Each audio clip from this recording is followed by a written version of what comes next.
Let me extend a warm welcome to you, Mr. Secretary, and I know I speak on behalf of all members of this committee as we offer that welcome. After nearly a year and a half of devastation, economic uncertainty, and loss of more than 500,000 American lives, we meet today in a moment of renewed optimism as our nation continues to make significant strides in eradicating COVID-19. Thanks to President Biden's leadership and the diligence of public health officials, health workers, and everyday Americans, coronavirus cases, hospitalizations, and deaths have dropped dramatically. This progress is in no small part due to the administration's effort to make vaccines available to all Americans over the age of 12. However, vaccine availability is different from vaccine administration, and there's still much work to be done to reduce hesitancy and combat misinformation regarding the vaccine. I'm impressed with the creative steps the administration is taking to encourage Americans to get vaccinated, as well as the efforts to eliminate barriers to the shot, such as lack of childcare or transportation. Another critical issue that threatens the health of all Americans, it's also the target that we all understand of misinformation. And as it relates to climate change is real. It's a tremendous threat to our planet and to the health of all people. Secretary Becerra, I recently sent you a letter asking HHS to pursue a policy and regulatory changes that tackle climate change and promote sustainability. The healthcare sector can and must do more to reduce its carbon emissions and make its infrastructure more sustainable. There are opportunities for this committee and your agency to work together in this matter, and I certainly look forward to your partnership. A topic that I know is near and dear to your heart is the Affordable Care Act, a law that I am proud to say this committee played a lead role in authoring. In your short tenure at HHS, Mr. Secretary, you've already shown how the ACA can continue to expand its reach and its positive impacts. 31 million Americans now have health coverage through the ACA, thanks to our accomplishments over these last 11 years.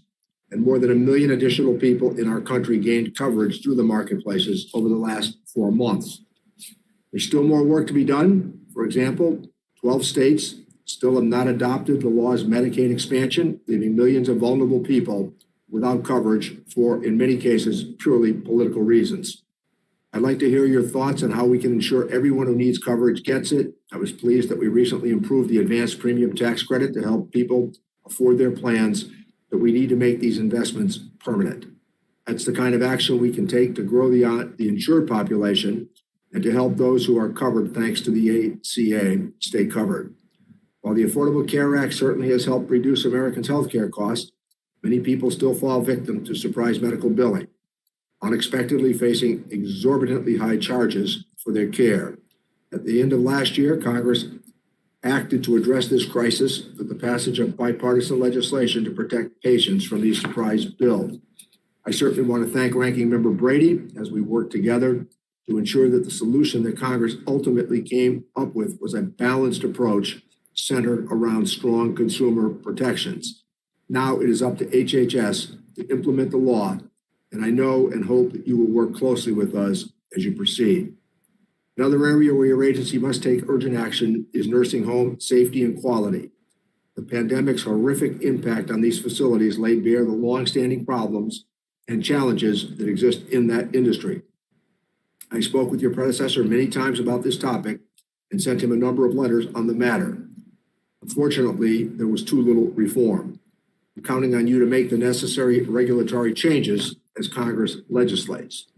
Just as the pandemic illuminated serious problems plaguing nursing homes, it also brought to the fore a variety of substantial challenges that have confronted working families in the United States for many, many years.